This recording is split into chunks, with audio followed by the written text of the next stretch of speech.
and very good morning to each and every one of you. Today, I'm your educator Gaurav Adhanik. Welcome you all in the chapter number 6 of Organization of Commerce and Management. The chapter which we are going to start today, that is the third, the next third step of management, that is directing. I hope you all have understood our previously mocked videos, that planning, organizing, staffing. Now we are going to the fourth step. अगला step, तीन step अभी तक हम लोगों ने देख लिए हैं. स्टाफिंग के बाद जो अगली नेक्स्ट स्टेप आती है, जो आपकी बहुत ही ज़्यादा इंपॉर्टेंट वाली स्टेप हो जाती है, दैट इज़ डायरेक्टिंग. ठीक है. सो डायरेक्टिंग क्या है, इसकी मीनिंग क्या है, what elements involve in it, what is motivation, financial incentive, non financial incentive क्या होते हैं, लीडरशिप, कम्युनिकेशन. तो ये सारी चीज़ें हम इस चैप्टर में देखने वाले हैं. ठीक है. सो बने रहिए हमारे साथ. Watch this video up to the last second. ठीक है. एंड कोई डाउट होता है, कोई प्रॉब्लम होती है तो उसे मार्क करते चलिए. यू कैन मेल अस और you can comment on the downstairs. Right. So without wasting much time, let's get started. So students, as you can see in the introduction one, that management include planning. ठीक है. तो first step था हमारा planning, हमने देखा हुआ है. उसके बाद ऑर्गेनाइजिंग, स्टाफिंग, यहाँ तक हमने देख लिया. ठीक है. अब जनरली आफ्टर स्टाफिंग हमारा जो मेन काम हो जाता है, ठीक है, जो बहुत ज़्यादा इंपॉर्टेंट हो जाता है किसी भी काम को करवाने के लिए, that is controlling. That we need that everybody should be in our control. अब वो कैसे होंगे कंट्रोल में, कि अगर हम उनको प्रॉपरली डायरेक्ट करेंगे. अब आप कहेंगे कि भाई डायरेक्ट क्या हुआ. Direct means, hope you all where seeing different types of movies. ठीक है. आप सभी लोगों ने मूवीज़ कभी ना कभी देखी होगी, और उन मूवीज़ के अंदर बड़े बड़े एक्टर्स होते हैं, बड़े बड़े टीवी सीरियल्स आपने देखे होंगे. इन सारे टीवी सीरियल्स में एक चीज़ बड़ी कॉमन होती है कि एवरी सीरियल और एवरी टेलीविज़न प्रोग्राम और any movie is having one director. ठीक है. Who is giving a direction to the whole unit. And what kind of direction means here, कि that how the thing is going to be initiate. चीज़ें कैसे होगी या फिर कौन सी चीज़ कहाँ होगी, उसकी जो डिटेलिंग होती है वो डायरेक्टर ही देता है. उसी तरह बिजनेस के अंदर भी after doing all the things, यानी प्लान कर लिया, ऑर्गेनाइज कर लिया, फिर हमने प्रॉपरली स्टाफ भी बिठा दिया. ठीक है. अब क्या करना है, हमें इनको डायरेक्ट करना है. डायरेक्ट करना है मीन्स इन्हें प्रॉपर हम एक तरीके से एक टास्क देंगे और हमें आपस में एक ऐसा कोऑर्डिनेशन बनाना है ताकि जो हमने सोचा है, whatever we are planning for, हम उसे अचीव कर जाएँ. Right. So decision taking as per planning and organising, implementation by the direction. मतलब जो भी हमने प्लान किया है, जो भी हमने ऑर्गेनाइज किया है, वो सारी चीज़ें हम प्रॉपरली डायरेक्शन में ही इंक्लूड करेंगे. यानी जो भी हमने पॉलिसीज़ बनाई, वो पॉलिसी प्रॉपरली जाएं और जैसा हमने सोचा था वैसा ही काम करें. इसलिए डायरेक्शन जो है वो एक बहुत ही ज़्यादा इंपॉर्टेंट रोल अदा करता है किसी भी ऑर्गेनाइजेशन के अंदर. डायरेक्शन एक ऐसा फंक्शन है that is assigning job from employees. यानी whatever you want your employees to do. यर मीन्स, आप जो अपने एम्प्लॉयज़ को इससे करवाना चाहते हैं, ठीक है, यानी आप अगर जितना प्रोडक्शन चाहते हैं अकॉर्डिंग टू दैट, ठीक है, उसके हिसाब से आपको डायरेक्शन करनी होती है. यानी डायरेक्शन एक इतना इसलिए भी इम्पॉर्टेंट एक स्टेप हो जाता है क्योंकि यही वो स्टेप है जहाँ आप एम्प्लॉयज़ से काम लेने वाले हो. ठीक है. कैसे लोगे आप, उनसे कॉपरेशन लोगे, उनकी जो भी अचीवमेंट है, ठीक है, उसी अचीवमेंट के बलबूते ही आप अपने ऑब्जेक्टिव्स को पा सकते हो, उसके अलावा नहीं. It is not possible without the business objectives. Right. यानी बिजनेस का जो ऑब्जेक्टिव रहेगा, यानी जो भी बिज़नेस करना चाहता है, उस पर बिज़नेस को लगातार प्रॉपरली, कंटिन्यूसली, ठीक है, मार्क दिस वर्ड, कंटिन्यूसली इसे सुपरवाइज़ करना पड़ेगा. ठीक है. सुपरवाइज़ करना पड़ेगा, यानी देखना पड़ेगा कि वो प्रॉपर काम कर रहा है, नहीं कर रहा है. अगर नहीं कर रहा है तो प्रॉपर ऑर्डर्स उनको देने पड़ेंगे, प्रॉपर इंस्ट्रक्शन उनको देने पड़ेंगे. ठीक है. और अगर कोई सबऑर्डिनेट नहीं समझ पा रहा है तो हमें ऐसी लीडरशिप रखनी पड़ेगी, ऐसी एक्टिव लीडरशिप रखनी पड़ेगी ताकि वो लोग, एम्प्लॉयज़ जो हैं, वो अच्छे तरीके से अपने काम को समझ सकें एंड एफिशिएंसी के साथ काम करें. ठीक है. एफिशिएंसी मीन्स मिनिमम टाइम में मैक्सिमम आउटपुट प्रोवाइड करें. And that is possible only and only because of direction. ठीक है. और ये क्यों पॉसिबल है, कैसे हो सकता है ये, that is just because of direction only. Direction जो है वो पर्सन को एफिशिएंट बनाता है और ऑर्डिनरी एम्प्लॉयज़, यानी जो नॉर्मल जितने भी एम्प्लॉयज़ कंपनी के अंदर काम कर रहे हैं, उनसे कैसे बेस्ट रिज़ल्ट लेना है. ठीक है. बेस्ट रिज़ल्ट लेना है. आप डायरेक्टिंग अगर आपको अच्छे से आती है तो आप ले पाओगे. वहीं इसका नेगेटिव एस्पेक्ट क्या है कि डायरेक्टिंग अगर आपको नहीं आती है या आप अच्छे से नहीं कर पाते हो, तो जो अच्छे एम्प्लॉयज़ हैं आपकी कंपनी में वो भी आपको अच्छा रिजल्ट नहीं देंगे। यानी ये एक आयरनी वाली बात होगी कि if you are having good direction you will have best result from a worst employ. ठीक है, यानी आपका जो ख़राब एम्प्लॉय होगा उससे भी आप अच्छा रिजल्ट निकाल लोगे अगर आपकी डायरेक्टिंग अच्छी है। और वहीं दूसरी तरफ क्या बोल रहा है कि अगर आपकी डायरेक्टिंग वर्स्ट है, ठीक है, डायरेक्टिंग वर्स्ट है मीन्स आपका डायरेक्शन इतना प्रॉपर नहीं है, तो अगर आपके पास अच्छा एम्प्लॉय भी होगा, चलो बुरे की तो हम बात ही नहीं कर रहे हैं, अच्छा भी एम्प्लॉय होगा वो भी आपको अच्छे रिजल्ट्स नहीं दे पाएगा। सो इन शॉर्ट बच्चों, हम ये तरीके से दिमाग में रखें कि जो डायरेक्शन है वो बहुत इंपॉर्टेंट प्रोसेस है। स्टाफिंग के बाद आता है ये प्रोसेस और इससे कंट्रोल स्टैब्लिश होता है बिज़नेस पर। ठीक है, और जो बिज़नेस है वो एक प्रॉपर चैनल में चल के एक प्रॉपर डायरेक्शन में काम करता है just because of direction only. ठीक है, तो डायरेक्टिंग या फिर direction, I hope you all have understood. Let's move to the second paragraph. As you can see on your screen that function of direction is providing guidance. तो बच्चों guidance मतलब क्या हुआ कि एक प्रकार का हम जो है वो न्यू इंटर्नीज या फिर न्यू ट्रेनीज़ को आप मोटिवेट कर रहे हैं या फिर जो ओल्ड हैं उन्हें भी गाइड कर रहे हैं। ठीक है, जैसे specially business unit is making a strategy for a war. ठीक है, जैसे अगर हम युद्ध कर रहे हैं तो युद्ध में हमें अपनी टैक्टिकल्स क्या होनी है, चेंज करती रहनी पड़ेगी ताकि दुश्मन हमारी जो नीति है, हमारी रणनीति है, हमारी स्ट्रैटेजी है उसको ना भांप सके, उसका अजम्पशन ना कर सके। इसलिए हमें प्रिडिक्टेबल नहीं होना है, राइट। उसी तरह यहाँ पर भी सेम जो डायरेक्शन प्रोसेस है वो स्पेशली गाइडेंस के लिए प्रोवाइड की जाती है ताकि जो एम्प्लॉयज़ हैं वो प्रॉपर टूल्स, प्रॉपर मशीनरी और प्रॉपर मैन पावर के साथ एक प्रॉपर कॉन्सेंट्रेटेड रिजल्ट निकाल सकें।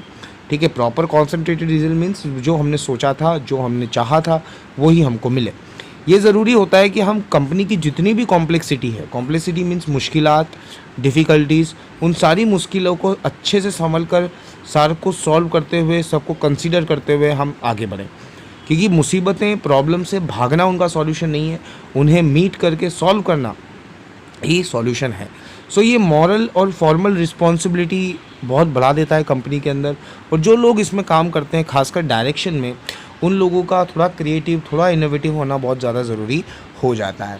ठीक है, आई होप आपको यहाँ तक समझ में आ गया है। फिर भी अगर आपको डायरेक्शन में अभी भी कोई डाउट है तो don't worry, will start the meaning first. As you can see on your screen that direction in meaning in a general terms, which is direction means to guide the workers. So this guide or guidance word you should stuck in your mind.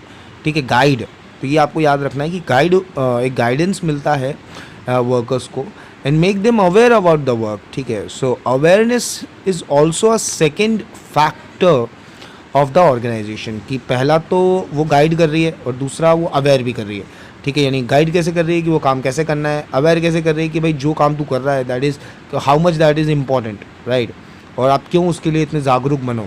इसके साथ साथ तीसरा काम होता है supervision them also. Whatever we have decided, whatever we have discussed, ठीक है, पहले हमने डिसाइड किया, फिर हमने डिस्कस किया और बाद में फिर होता है supervision. Means after explaining what job he or she has to do, then the employer used to see him or her continuously and seeing that whether he or she is doing the work right in a right manner or not, right. So let's move on to the definition given by Coates and O'Donnell, right. What kind of definition it is? It is generally a direction of execution of function of guiding and observing subordinates. तो यहाँ थोड़ी C complex definition को simplest form में बता दिया गया है कि डायरेक्शन जो है एक फंक्शन ऑफ मैनेजमेंट है जो ऑर्डर देता है और सुपरवाइज करता है। ठीक है, ऑर्डर देता है मीन्स क्या करना है और सुपरवाइज इस मीन नज़र रखता है किसकी, सबऑर्डिनेट्स की। सबऑर्डिनेट्स मतलब जो कंपनी में आपके सहायक हैं, आपके नीचे काम कर रहे हैं। Accomplishment of predetermined objective या फिर functioning as an whatever we have decided, जो भी हमने सोचा है उसको हम पा लेंगे। तो कोट्स एंड ओडोनल की भी एक अच्छी सी डेफिनेशन है कि आप कैसे ऑब्जर्व करिए, कैसे गाइड करिए। और हम एक माल फंक्शन से भी इसको समझ सकते हैं कि डायरेक्शन एक ऐसी प्रोसेस है कि इसमें सबऑर्डिनेट्स को सुपरवाइज़ किया जाता है ताकि जो भी हमने सोचा है वो ऑब्जेक्टिव हम पहले पा सकें। ठीक है बच्चों, तो आई होप डायरेक्शन जो टॉपिक है वो ऑलमोस्ट क्लियर हो गया होगा अभी तक। फिर भी नहीं हुआ है अभी तक, अभी भी कोई डाउट है, प्रॉब्लम है, परेशानी है, तो नीचे comment box is open for you, drop a mail for us, will get back to you, right. जिन्हें आ गया है वो साथ में चलते चलें। अब हम देख रहे हैं कैरेक्टरिस्टिक्स ऑफ डायरेक्शन। सबसे पहला जो कैरेक्टरिस्टिक है, जो सबसे कॉमन कैरेक्टरिस्टिक है हर मैनेजमेंट का, that is goal oriented activity. ठीक है, गोल ओरिएंटेड एक्टिविटी मतलब क्या है? Whatever we are deciding in advance, यानी हम जो भी सोचते हैं वो हम पा लेते हैं जस्ट बिकॉज ऑफ डायरेक्शन। यानी whatever we have think, whatever we have thought, it is achievable and it can be achievable through and through just because of direction. यानी हमने जो भी सोचा है वो हम अचीव कर पाएंगे अगर हमारी डायरेक्शन मजबूत है तो। ठीक है बच्चों, इसके बाद पॉइंट सेकंड, जो सेकंड कैरेक्टरिस्टिक आता है आपके सामने डायरेक्शन का, that is function at every level. यानी जो डायरेक्शन है वो हर लेवल पर बिजनेस में इंपॉर्टेंट है। जैसे अगर हम 3 टायर की बात करें जिसमें टॉप है, मिडिल है और लोअर है, ये हर लेवल पर काम आती है। यानी डायरेक्शन टॉप मैनेजमेंट में भी चाहिए, मिडिल में भी चाहिए, लोअर में भी चाहिए, हर लेवल पर ज़रूरी होती है, क्योंकि टारगेट्स हर लेवल पर होते हैं, पॉलिसीज़ हर लेवल पर होती है, एडमिनिस्ट्रेशन यानी स्टाफ हर लेवल पर होता है। और जो अगर हम लोअर लेवल की बात करें तो जॉबर्स, फॉरमेंस, वो भी इम्पॉर्टेंट है, उनको कैसे काम करना है, गाइड कैसे करना है, ये भी ज़रूरी होता है। So we can say that direction is required at all the level, means जितने भी लेवल इसके होते हैं, टॉप लेवल, मिडिल और लोअर लेवल बिजनेस के, उस सब जगह पर जो डायरेक्शन है वो इम्पॉर्टेंट रोल प्ले करती है। Thus direction is moves to top level to bottom level of management. यानी टॉप लेवल से बॉटम लेवल की तरफ मैनेजमेंट हमेशा चलती है। यानी जो भी आपके टॉप लेवल के मैनेजर्स ने सोचा है वो मिडिल तक बातें पहुंचाएंगे, मिडिल से फिर लोअर लेवल तक आप तक बातें पहुंचती है। ठीक, एक प्रॉपर चैनल, एक प्रॉपर सर्कल बिजनेस के अंदर चलता है। इसके अलावा जो सबसे ज़्यादा यूज़ किया जाने वाला वर्ड है, that is a continuous process. ठीक है, यानी लगातार चलते रहने वाली प्रक्रिया है ये, किसी भी 1 साल, 2 साल, 5 साल बाद नहीं रुकती। लगातार जो है वो आपकी कंपनी में जो नए लोग आएंगे या फिर जो पुराने लोग हैं वो गलतियां करेंगे, और उन गलतियों को आपको क्या करना पड़ेगा? लगातार सुधारते रहना पड़ेगा। You have to correct them and giving proper direction on every time. So direction is can be provided to the employees regarding functions, procedures and interpretation of policies. यानी जितना ज़रूरी है कि एम्प्लॉयर के लिए है मीन्स जो एम्प्लॉयर चाहता है कि मेरे जो भी लोग मेरे साथ जुड़े हैं या काम कर रहे हैं वो अच्छे से काम करें, तो वहीं एम्प्लॉई भी ये चाहता है कि जो मेरा एम्प्लॉयर है वो मुझे अच्छे से काम समझाए और उसके बाद मुझे बताए कि मुझे क्या करना है तो मैं उसे कर सकता हूँ। और शायद इसी वजह से ये जो प्रोसेस है वो कंटिन्यूस हो जाती है, क्योंकि लगातार सीखना एंड लाइफ में तो हमें लगातार सीखते रहना ही चाहिए। उसी तरह कंपनी के अंदर भी फंक्शंस, प्रोसीजर और इंटरप्रिटेशन पॉलिसीज़ हर दिन बढ़ती है, हर साल बनती है, नई बनती है, और इसीलिए ये एक लगातार चलने वाली प्रक्रिया है। इसके अलावा चौथा पॉइंट कहता है कि ऑब्जर्वेशन ऑफ फंक्शंस, यानी whatever the things an organisation being in placed of, जो भी है आपको ऑब्जर्व करना है। ऑब्जर्व करना है मीन्स आपको सुपरवाइज करना है, आपका जो काम है वो हो रहा है, नहीं हो रहा है, पॉजिटिव हो रहा है, नेगेटिव हो रहा है, जो भी हो रहा है you have to observe it. ठीक है, and this is the observation skill is the key skills required in a director. यानी जो भी बंदा डायरेक्शन कर रहा है उसकी जो की पॉलिसी चाहिए या की स्किल जो चाहिए हमें, वो डायरेक्शन होनी चाहिए। ठीक है, इसके अलावा वाइडर स्कोप, यानी डायरेक्शन जो है वो पेक्यूलर या फिर हम कहें तो नैरो स्कोप नहीं है, उसका बहुत बड़ा स्कोप है। इसको आप बहुत ही अलग अलग लेवल पर कर सकते हो, अलग अलग वे से कर सकते हो। A manager has to provide understanding for the decision to put efforts in the implementation. Mean जो भी मैनेजर है वो जो बताना चाहता है अपने एम्प्लॉयज़ को कि क्या क्या करना है, क्या नहीं करना है, तो अच्छे से प्रेजेंट कर सकता है इन सारी चीज़ों को, अपने तरीके से कर सकता है। कोई रिस्ट्रिक्शन नहीं है कि आपको यही लैंग्वेज या यही तरीका यूज़ करना है। You can go in any of the manner you want. इसके साथ साथ पॉइंट 6 बोलता है कम्युनिकेशन। ठीक है, वाद विवाद और संवाद ये बहुत ज़रूरी है लाइफ के लिए। If you will communicate that people will understand you and you will understand people, right. तो गाइडेंस के लिए, डायरेक्शन के लिए कम्युनिकेशन बहुत ज़रूरी होता है। ठीक है, जैसे आज हम लोग कम्युनिकेट कर रहे हैं, मैं आपसे कह रहा हूँ और आप सुन रहे हैं, तो कम्युनिकेशन से हमें राइट डायरेक्शन मिलता है, राइट एम्प्लॉयज़ राइट टाइम पर काम करने के लिए लगता है, और राइट वर्क हमारा जो है वो हो जाता है। After that, the 7 point states that the motivation or why it is important. It is necessary to motivate the employees. Why? Because if you will not motivate your employees, the employees will not work for you in their full strength. So to extract in the best efforts for them, higher authorities and giving personal guidance is very much important.